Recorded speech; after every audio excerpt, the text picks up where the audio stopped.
our first panel of the day, we're calling Channel Chiefs. Obviously, you know some of the people up here, so I think that makes some sense. Before I allow our Channel Chiefs to introduce themselves, I thought I'd share a little bit of information about, from a survey about Channel Chiefs. And then we're gonna have some fun with it, all right? First, the average tenure of a Channel Chief is 2.5 years. The average tenure pre-pandemic was a little bit longer. So here we are. That's gonna be a fun part of the conversation. Second, most of the suppliers in this space are pushing their channel chips onto the table. 73% are increasing investment. 86% are in heavy channel recruitment right now. And as evidenced by the stage, 24% of channel leaders are female. How did that work out? I don't know. It's amazing how the math worked out up here. It wasn't conscious at all. But what I'm going to do is ask each of you. We'll start from Tyler's side, I think, if we pull this up. Actually, we'll start from Chris's side and work through Tyler. Introduce yourself, but if you would do it in the context of how long you've been doing what you're doing and sort of how the company at a high level is pushing the chips into the channel, if you would. Sure, absolutely. Chris Jones with AT&T. I've been doing this in this space for 7 years, so I'm on the top side of your average. Although Friday I made an announcement that may tweak your... It's gonna mess the math, man. It's gonna mess your math up. Yep. But AT&T is heavily investing in the channel. There's a lot of effort, there's a lot of focus, there's a big commitment to doing more and more. We've been really invested for the last 7 years, but we're doing, I would call it waves. Mm-hmm. There's another big wave right now at AT&T where we're looking to do more and more through the channel. Perfect. Chris? Good morning. I'm Chris McFarland. I'm the Chief Development Officer for Comcast. Prior to that, I was the CEO of Masergy. I've been in the industry longer than I'd like to think, because I'm 30 plus years at this point and had a 20 plus years in the current role. I'm also not the channel chief for Comcast. Yes. Matt Faznot's here in the room. He's the actual channel chief. He thought with me being here and the long history that I've had with Bridgepointe that it might be appropriate for me to spend some time on stage with everybody. Phil, you're here. I saw you look over a little bit to make sure we had your title right, so you had to check and see what you were. I love that. Charlie. Thanks, Scott. Charlie Pagliazzo with Granite Telecommunications. I've been responsible for Granite Channel for over 21 years. Yep. I was fortunate enough to initiate the channel at Granite, sort of my baby, I guess. Yep. And our investment in the channel is pure and simple about how do we go where we need to go as a technology provider versus perhaps what people knew of us in the past. And the channel's ability and strategist's ability to bring our solutions to the table with end users is paramount to our success going forward. Fantastic. Appreciate that. Bree? Good morning. So my name is Brianna Kuhl, and I'm the channel chief, newly appointed channel chief for Lumen. I actually wear 2 hats at Lumen. I am responsible for the entire global partnership solution team. That includes both the channel, that has been this long legacy channel for a really long time, and then also sort of some of the new next generation routes to market that we're trying to focus on to really try to scale the business. And it's very important to me, so I've kind of taken on this appointed role of channel chief. My predecessor left 2 months ago, and so now I'm kind of taking off and spearheading all of the interactions with you guys and some of the other partners, and it's been a really fun ride so far. Gotcha. What did you say? What was the drink last night? Oh gosh, the Blackberry Old Fashioned. Why are you bringing that up? I just thought it's an appropriate introduction to the channel, Bree. That's why. Oh, please. That was an easy. I love that you like it. Tyler. Tyler, go ahead. All right, Tyler Apolloni. Excited to be here. Thank you for having me here today. So background-wise, I'm entering year 2 for me, leading the headquarter strategy for Verizon Business with the channel. Yep. 4th year in the channel, though. So just kind of future aspirations over the last 3 years, the amount of business that we've done through all of our various channel programs has doubled, with aspirations over the next 3 years, or I guess my charter they've given me is to double that again over the next 3 years. So big investments coming from Verizon, continued big investments coming from Verizon in the channel. Awesome. And thrilled to have you here. This is a new relationship for Bridgepointe in terms of being directly engaged. So great to have you guys here as well. Let's just quickly talk about the market. You guys saw this. It's a big, honking, gigantic market. There's lots for us to sell, right? And up here we have the stalwarts in the industry on the carrier and infrastructure side. And you know me, I'm getting right at it. Here we have a market, however, in the traditional connectivity space that is not expected necessarily to grow from a CAGR perspective year over year, right? Largely kind of takeaway or kind of adding strategic services. So I want to get right to that. Let's just dive directly into kind of where you guys want to be. What's your growth focus? I'm going to start with Chris. Comcast, you guys do a little bit of everything, including theme parks these days. So what are you're responsible for that direction as Chief Development Officer. Where are you really investing from a product perspective, aside from what we already know? What do you want us to bring to you? What's interesting? Yeah, no, I appreciate the question. And, if there's a few things that I want to share with the broader team today, it's one that, Comcast business specifically is growing dramatically. Just to give you a sense, we're a scaled business, a little over $10 billion in revenue. This year, organically, we'll grow about $450 million-ish, plus or minus 20 million. And that's, in public filings, so I'm not disclosing anything that's privately held. But we have significant inertia. And our two primary routes to market are, we've got a massive go-to-market engine on the direct side, and then we have a phenomenal machine through the channel, and more specifically, relationships like that we have with Bridgepointe. And so we're investing in infrastructure solutions and go-to-market engine growth. And so you'll, if you get a chance to spend some time with Matt or Albert or Eric or here in the room and at the events over the next couple of days, you'll get some time to learn a little bit more of those details. But on the products and solutions side is probably where I'm the most excited. We feel like we're at a point in time inside of Comcast where we can meet a business wherever they want, however they want, and no opportunity is too small and no opportunity is too large. But we also fundamentally believe that cybersecurity needs to be at the precipice of everything that we do. And so we're all in from that standpoint. So inside of it, we have this long-term ambition to be the global enterprise dominant player in secure networking. So think about technologies like SASE, SSE, SD-WAN. And if you think about what we need to do for all businesses, whether it's a medium-sized business, a small business, a large enterprise, or a Fortune 500 company, it's a lot of the same things. And so our investments around, being able to detect anomalies and then respond to it, no matter whether it's an endpoint device, a next-generation firewall, or a VPN user. And so the technologies that we're investing there, it makes for a lot more robust discussion, regardless of the size of the company. And we think that when we take a combination of these managed services around cyber and network and edge, and then combine it with our transport network. And the other thing that you've probably heard about is we've been investing outside of our core Comcast MSA footprint. So this past year, we added 300 new go-to-market people, some direct, some indirect. You'll hear from Matt if you spend time with him that we're adding resources all over North America. And we've decided to compete everywhere. And that's both in North America and Western Europe. And so we've got these things going. So when you see these really large opportunities, our infrastructure is global. We're all in on enterprise.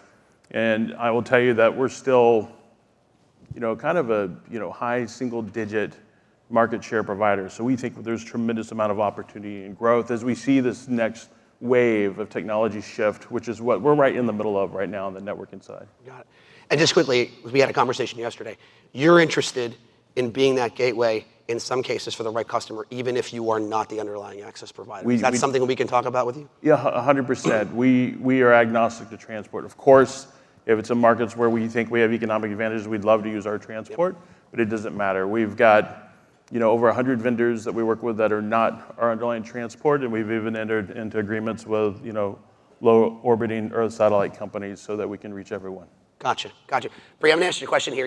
If you Jeff Martin is very well known in this audience, and if anybody who talks to him, he will say you guys push more next-gen services on Lumen's network than anyone. Talk a little bit about that. Sort of where your focus is. Yeah. And how are you managing the organization? So it's going to be a fun ride, and this is a new endeavor for Lumen as we're on this journey from going from telco to a techco, which includes every single partner type, right? And so that's where I come from, actually. I've spent 25 years in the space on the business application partnership side, so I know what success looks like through those other routes to market. Like I said, the next generation of partners are GSIs and ISVs and hyperscalers and all of the different ones that maybe Lumen hasn't really played in so well over the years because we have this big, giant, successful telco channel. So we want to do a little bit of keeping the momentum on that side, but at the same time growing the business on the other sides to see if there's any services or any solutions that we can create and be innovative around that complement the networking and the connectivity. So as we start getting away from the connectivity or the commodity play and start selling from a solution perspective, I think that's the huge opportunity for growth. And Lumen's jumping in. I mean, a couple months ago, our CEO, Kate Johnson, woman. Our CRO, woman. Channel chief, woman. And I know I'm losing all the audience because I think I see like 5 women in here. So. The audience that is also 75% men, right? I know. I'm just trying to, spin up something here. Anyway, so Kate Johnson said, I think on Mad Money or something like that, that we are going to be 70% of our sales is going to be produced through the channel by 2027. So what that means is we've got a lot of work to do because we're not there yet, and we have got to start thinking about this more holistically and going to market in a different way, which is why Bridgepointe is so important to that, mainly because of the way you guys operate and the way that you guys are set up to really drive that, that collaboration with Lumen in a way that's unique. She said that on Mad Money. It's fact now, so we're good. No, 70% don't of the quote me on channel. it. It might have been Forbes. I don't remember. It was something, I promise you. Anybody else care to weigh in on growth categories there? Anything to say?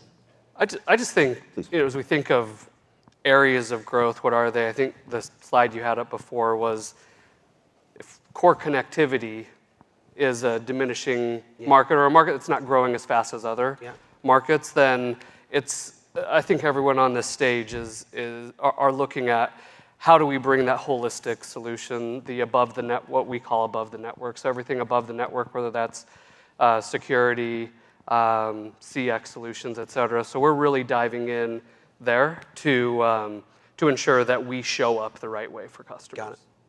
Yeah, I think from our perspective, we have a slightly different stated corporate objective, which is, if you think about AT&T, we're actually simplifying our portfolio, and we're simplifying a lot of the stuff we're focused on, which I think the benefit to all of you is the more services you sell, the more complex you try to be in front of a customer, the more challenging you can be as a supplier to work with.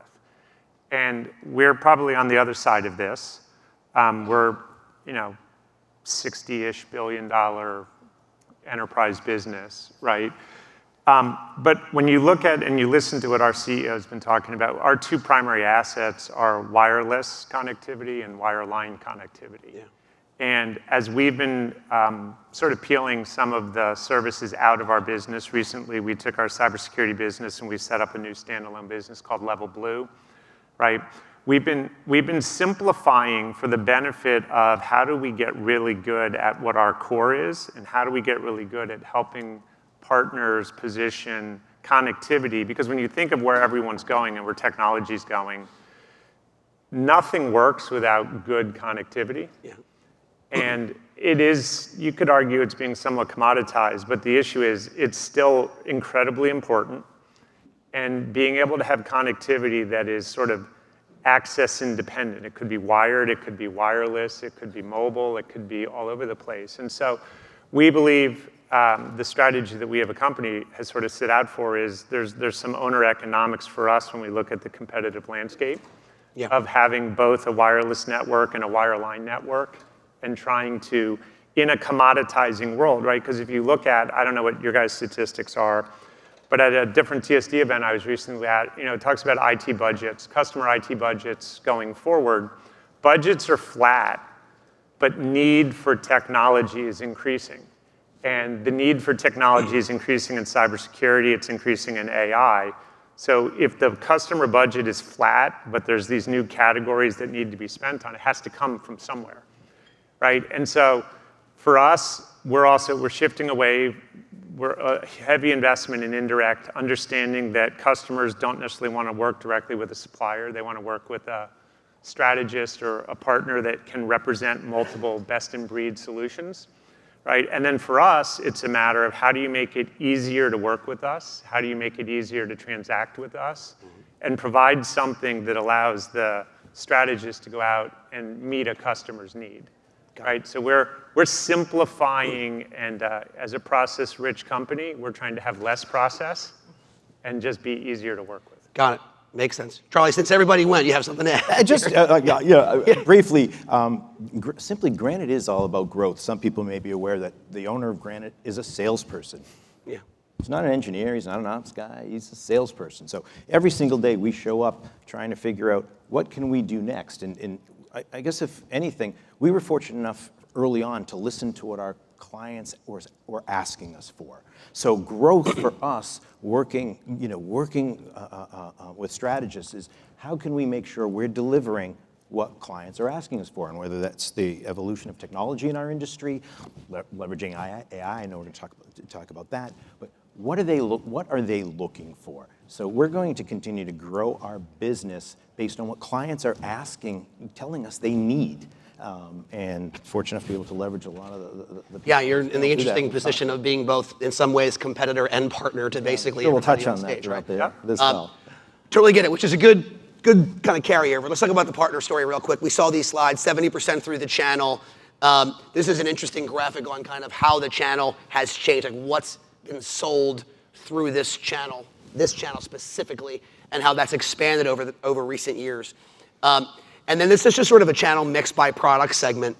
Not sure if you guys agree or disagree with some of the numbers on here, but you've seen these slides. The navy or the dark is what percentage of these categories is distributed through the agency style of channel. So I want to just pick on a couple things. First, when we get into this channel piece, I'm going to go to Tyler, because Tyler, I'll flash back to the numbers so that you see it. Mm-hmm. Kind of the lowest number on here, and Chris probably has something to say here as well, from a penetration perspective, is wireless. And yeah, Chris, you just told a great story about there's two ways to get from point A to point B, and one half of that story is wireless, right? So tell us a little bit about that. Give us the wireless story, because it's something that we've made investments in the lifecycle business. We've got a wireless management group internal to Bridgepointe right now. That's been part of the story in the enhanced partnership that we put in place, not just connectivity. Talk about wireless as part of the channel story. Yeah, so just to dig into the numbers real quick, today we distribute, of our total wireless growth that we're doing, about 20% of it goes through the channel today, with, as I said earlier, aspirations to do even more. But what makes wireless important, it was actually said here on the stage, in this world of convergence, when it comes to connectivity, wireless is a very meaningful way that customers need to stay connected to their data. Whether that is as simple as providing, we have a wireless business internet product that is rapidly growing. I think we're doing somewhere between 150 to 200,000 net additions each quarter with that product. But what your customers are looking for, they're looking for partners that can do it all for them and provide the right kind of connectivity wherever they are, whether that is inside the four walls or outside the four walls. Wireless becomes a really important component for your customers, for our customers, to ensure that their employees stay connected when they need to be connected. Care to weigh in a little bit? Yeah, I think if you think back, I've done 2 stints in the channel, right? And once upon a time, I was an employee of Singular Wireless. And I think to this channel, wireless traditionally started as, iPhones and smartphones. And when you think of this channel, the issue is you all serve a purpose with customers to procure technology that's not always easy to procure. Like, you don't go to a street corner and buy UCaaS or contact center. No? Right? There's a lot of distribution in the smartphone space, right? And because of that, I think this channel kind of avoided wireless for a long time because it was smartphone. And smartphone is different than selling the classic connectivity, the wireline connectivity. And the economics of it are different, right? And it historically hasn't been a residual business. And this channel is built on the residual business. I think as we've gotten towards 5G and you think about the future, wireless is not smartphones. The smartphone business is relatively saturated. If you know, there's probably 3 smartphones for every human being over 7 years old out there, right? So it's a saturated space. But when you start thinking of, and this is what we did actually when I was at Singular Wireless, right? We were doing Internet of Things before it was called Internet of Things. And really, what you all are doing and what your customers are doing is wireless has become just data connectivity in a wireless way. Yeah. And that can be done on a residual. The economics of how we deliver 5G is changing, so you can use 5G wireless data as an alternative to connectivity. But if you think about it for data applications, it wasn't that long ago that you'd drive down the street and you'd say whoever you were talking, hold on, I'm going under a bridge. I'm going to lose you for 45 seconds. I'll call you back. Yeah. That doesn't work with data applications, right? When you get into data applications, you need reliable, predictable connectivity, right? And so now when you think about 5G and forward, the economics of it, the way we deliver the service, that level of reliability that you take for a data solution can happen. Now, I think for all of you, the key is it's a different economic model when you think of the commission structure. 20% of fixed wireless is very different than 20% of a fiber circuit, right? But there's a lot more device volume. There's a lot more volume when you think about it. So it's something that for this channel, I would argue that you need to, smartphones and iPhones and iPads are going to be a part of it. But you need to think beyond that into where does wireless, what does your customer want to wirelessly enable and not have a plug plugged into it? Mm-hmm. That's what wireless needs to be for the future. But it's a slightly different mindset. It is. Okay. Makes sense. Let's just chat ecosystem real quick. You're all listed up there at the top. I shared this graphic with these guys in advance. Bridgepointe operates slightly differently.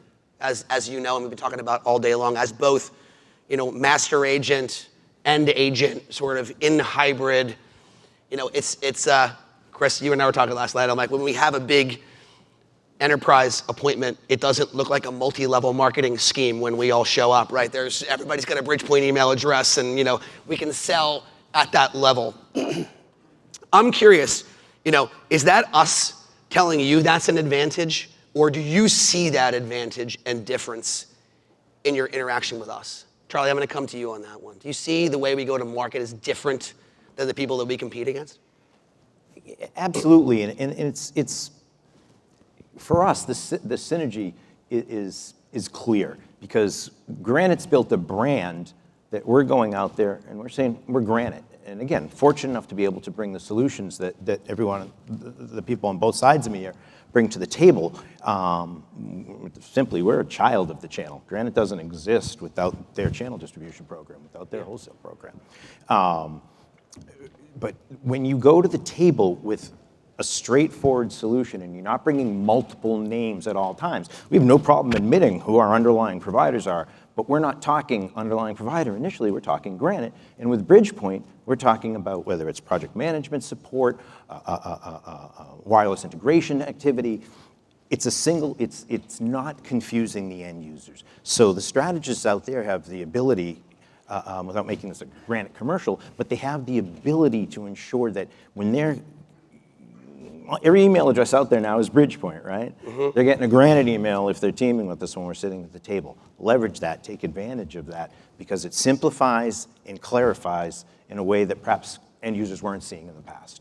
Does the clean go-to-market across everybody and with our team help elevate the level of discussion and size account that we can get into? Anybody can take that. Anybody? I think it absolutely does.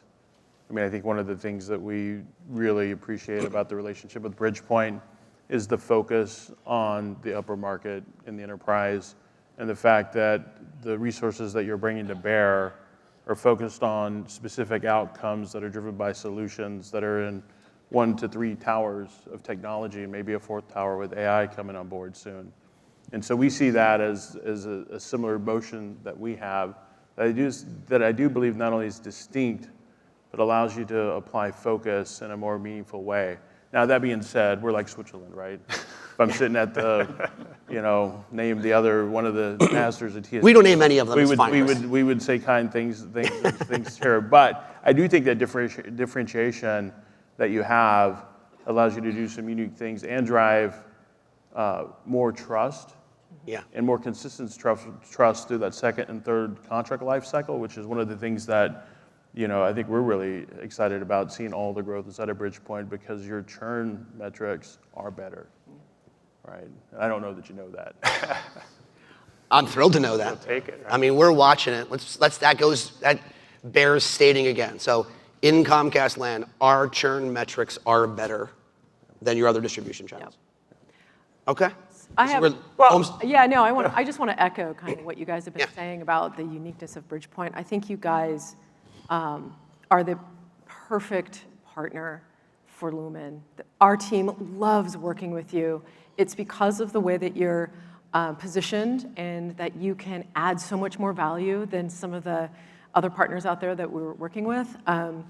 The trust is there, the operational rigor is there, and it's really helpful for somebody who's trying to transform Lumen, trying to transform in this space right now, to have this this partner that actually can go, whether or not you want to do it yourself or you want to collaborate or whatever it is that the customer experience is asking for. It's really nice, and it's nice to know that you guys are there with all of that expertise and that value add that oftentimes we don't get.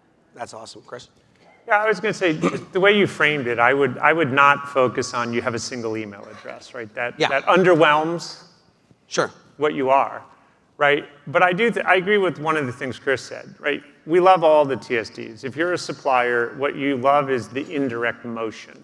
And there are different TSDs that have different, not everyone, it's a big enough marketplace, it's a big enough customer base that we as suppliers need all of you.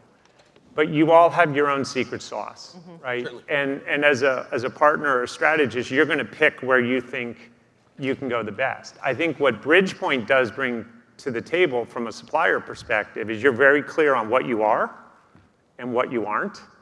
And when you get into a customer relationship, you can go deep and wide, right? There are a lot of places where we can go sit on a stage, and with a single customer, that TSD might have 6 or 7 different partners in that customer, because the partner is a specialty, right? And with what you're doing with all the stuff Sterl's talking about and what you're doing with the signal and everything else, you're not just focused on what the partner knows, you're helping the strategist to have their relationship expanded, right? And you're doing a little bit of what we try to do with our sort of direct sales force, which is help the strategist say, you're good at this, you got into the customer for this reason, but here are the things you can sell sideways, right? Yeah.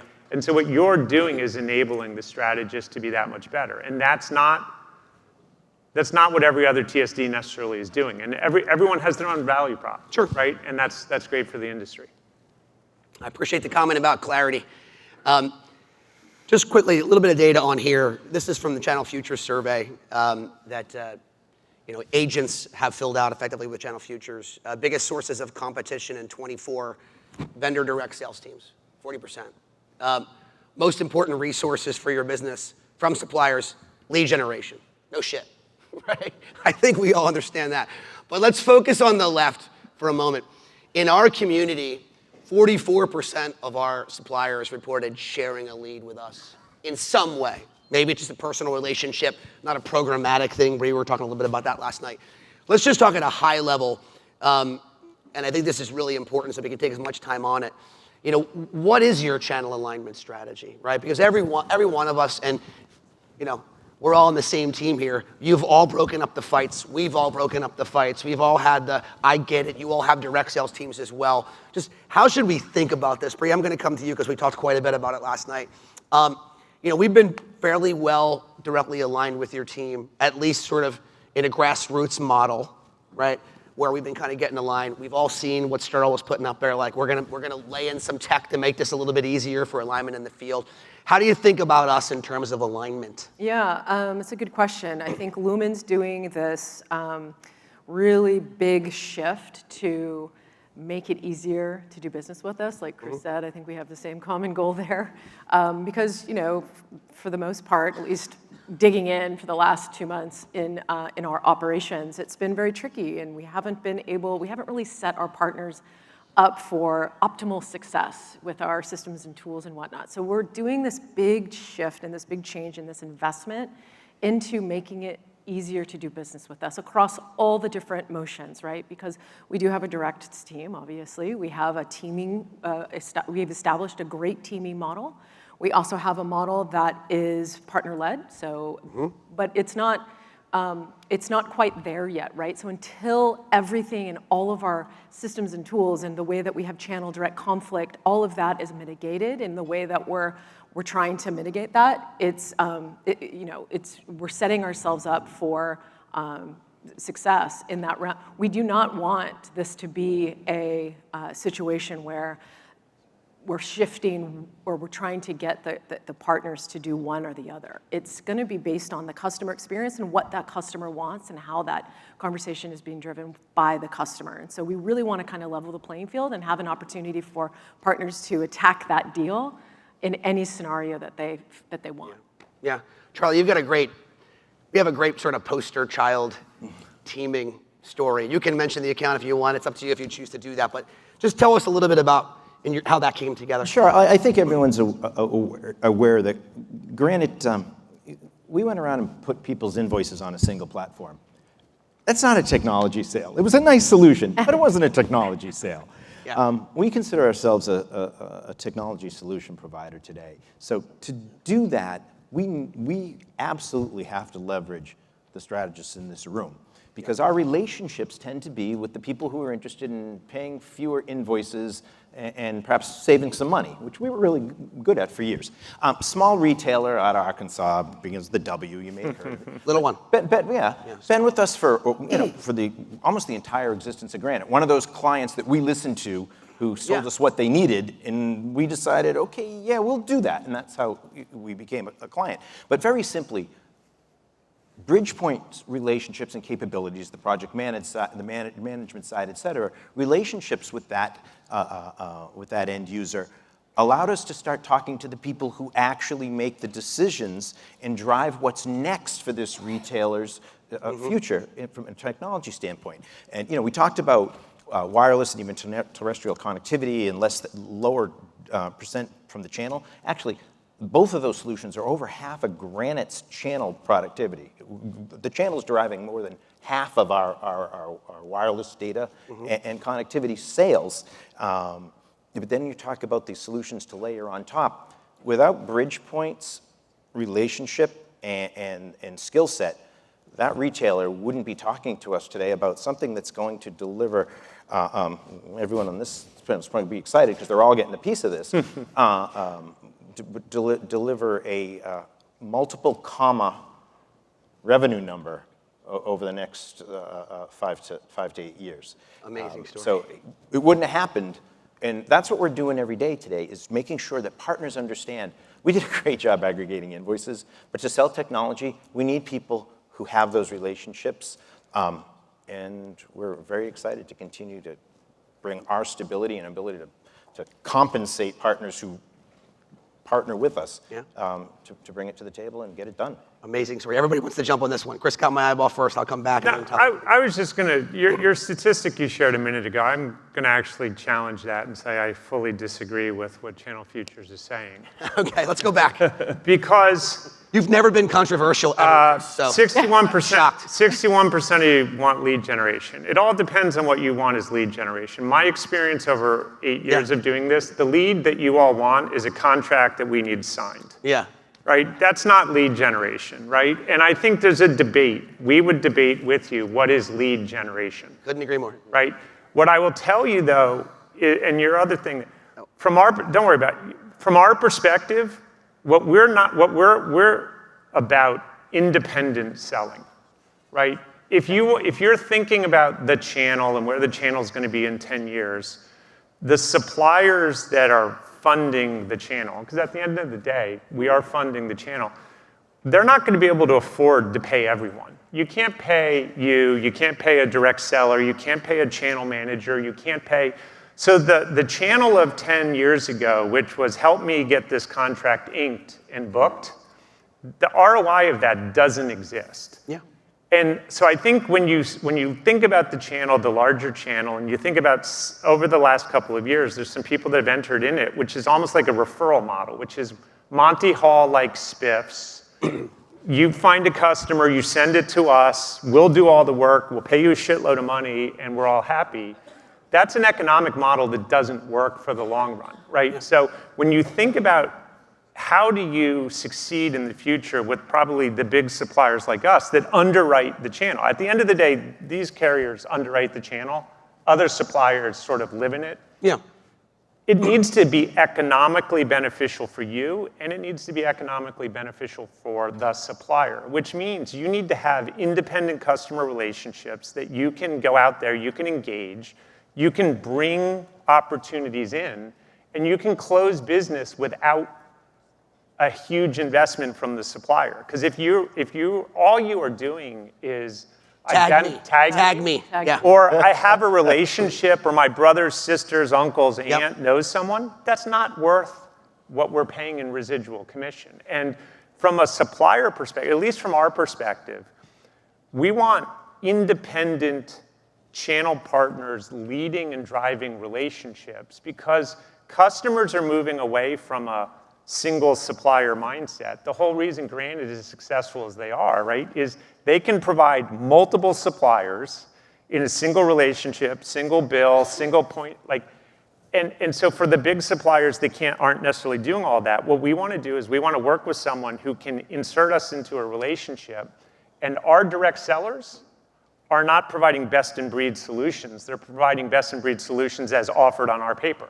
Yeah. Which may not always be best in breed. So I think the future of the channel is you need to be independently selling and independently making it easy for people like us to go into where we live and say, if your company is investing the next dollar, you want it invested in the channel, not invested in a direct seller. Yeah, I'm going to respectfully disagree. We weren't historically known as the most channel-friendly organization. We had bucketed certain things and said, hey, let's get after it, and we were together have been wildly successful. Over the last 18 months, we made two huge pivots. One was giving you access to the full Comcast platform, not just pieces of it. So like I said, there's no deal too big that will do very custom things that we have our custom enterprise. We have our platform enterprise groups, and then our mid-market platforms, and then our SMB solution set. Those things are all available now through the channel. The second thing that we decided was, in this age of complexity accelerating, we heard a lot about that earlier, not only do we see exponential growth in technology, but we see exponential change occurring with the challenge of the CIO's role. So I think your role becomes much, much more valuable because you have a much wider perspective than any one of us have individually. And so our ability to team just makes sense when it makes sense. And so I think there's actually a couple proof points here in the room where we've teamed with our enterprise teams, or we've teamed with a field direct seller, and we've made it friendly and not, the knife fights that occur out in the field for larger opportunities. Now, we're not doing this for SMB, but for that, we've made it easy. And I think, a couple of the other vendors have similar strategies to that as well. Well, and I wouldn't disagree. if you think about Comcast and AT&T, we come at it historically from a very different perspective. And if you think about where we're coming at it from, we're going to have slightly different strategies on the same exact goal, which is you don't want to go fight in front of Charlie's Big W customer. Right, exactly. But you're perfectly happy to fight in front of a nail salon or whatever, right? So. But I think the key that, and Tyler, I want to come to you on this one as well. I think the key here, though, has been echoed throughout all of the things that we've said so far today, which is if we're adding value, yes, your game to team, and we've made significant investments to make sure that we're adding value beyond tag me. That's right. Right? So I think we get that, right? Doesn't mean we still don't get the calls and we're still not on the phone with you guys, but Tyler, go ahead. Do you have anything to add there? You took exactly what I was going to say. It's about providing value. Yeah. You can provide value, whether it's in the relationship, the solutions you can provide.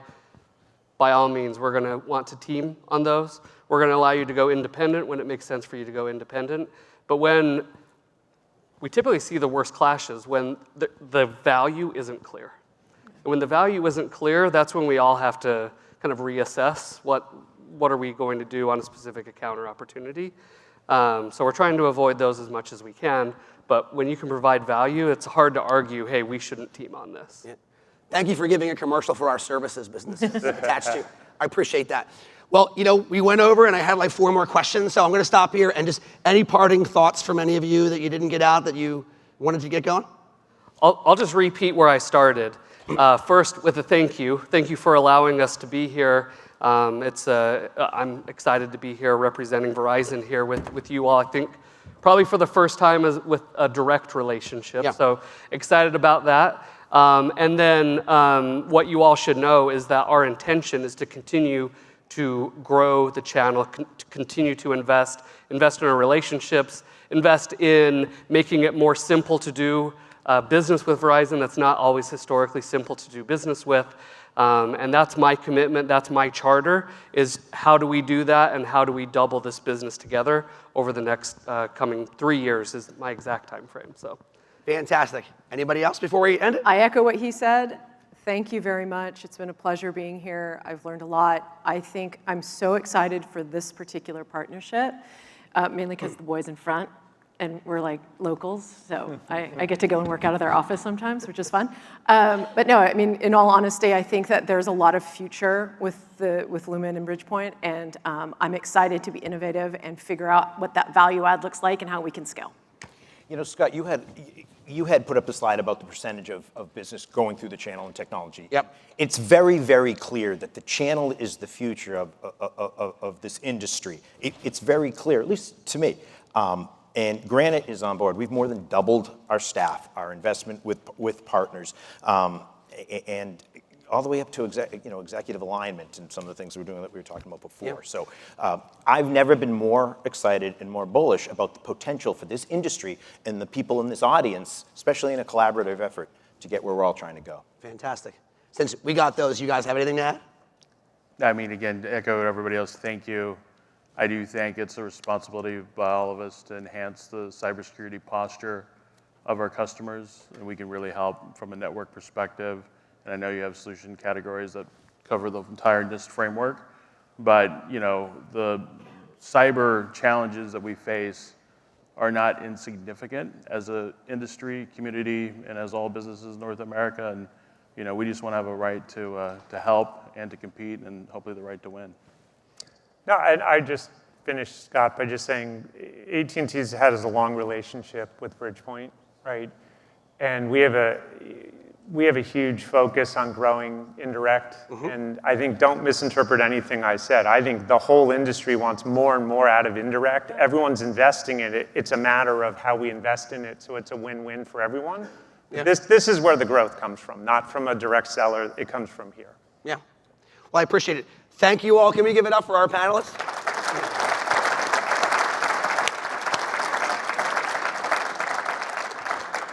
I want to just thank all of you. This is, quite the panel of dignitaries here gracing us with their presence. Great panel. I appreciate it, everybody. Thank you so much. Thanks, guys. Thanks, Scott.